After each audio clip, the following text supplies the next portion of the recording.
Hey, Brian Sullivan, founder of Precise Selling with your weekly sales tip. Now, no doubt over the past 2 months, you've gotten better at things like GoToMeeting and MS Teams and Zoom. And you're maybe somebody who's used to not selling virtually. In fact, maybe you're somebody who's used to jump on an airplane, go visiting a customer live.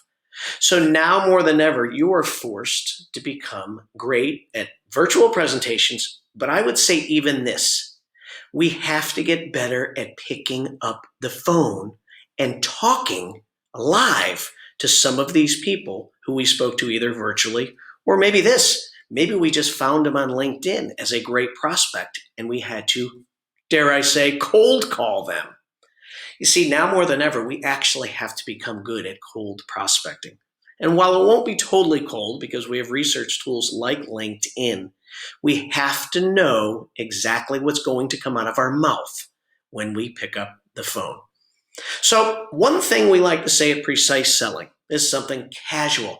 You cannot sound salesy, you can't sound sing-songy, you just have to sound like a pretty good person. That's the art of cold calling.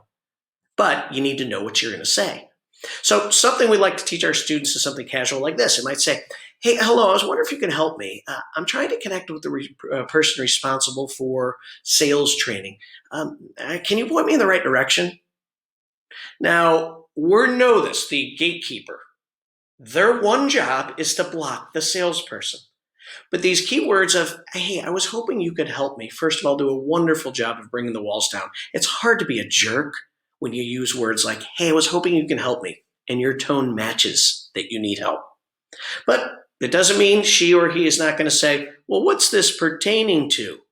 Well, this is where the average sales rep totally locks up. So I'm trying to get a meeting with, because we sell this solution and like a lot of, oh my gosh. Again, that's a salesperson who hasn't written a script or doesn't, but there's no consistency in what they say. My students write down in front of them. They know what's coming out of their mouth. And heck, it's on the phone. You can read off a sheet of paper. If you practice enough, you'll sound like Billy Crystal.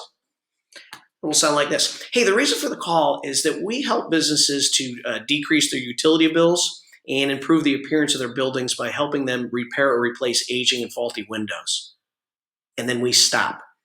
Now, this value prop that I just gave you is one that we use with one of my companies, right? A company called Time Key Glazing. We sell commercial windows. So no doubt after our cold calls, people are saying, well, what's this pertain to? And we don't hem and haw. We use a very simple value phrase like this, and then we shut up. Think of the gatekeeper. They don't know what to do. 80% of the time they will say, well, let me try to get someone on the phone. You just accomplished your goal. Now, let's say we get on the phone with that next person. Hey, Joe, maybe we found out the name. This is Brian Sullivan. I'm with Time Key Glazing. Have I caught you in the middle of anything? Again, I'm showing respect for their time. They feel in control. The standard response is, I got a second. What's this about? Bam. We hit them with the value. Well, the reasons for the call is we help businesses with their utility bills and improve the appearance of their buildings. And what we do is we repair and replace aging and faulty windows. And we wait for a reaction. And they'll typically follow with a little question. And then we use our famous clear questions. Well, I'm curious, are you currently running into any of these situations? Faulty, aging, old windows. Well, have you looked at repairing any of them? All right, so the way you're handling things now, is it working? Are you enjoying the way it's working out for you? All right, what would you alter? What's not working? And then who as well as yourself is responsible for making decisions? You see, it's amazing when you know what's going to come out of your mouth, how you won't be fearful to make the sales call.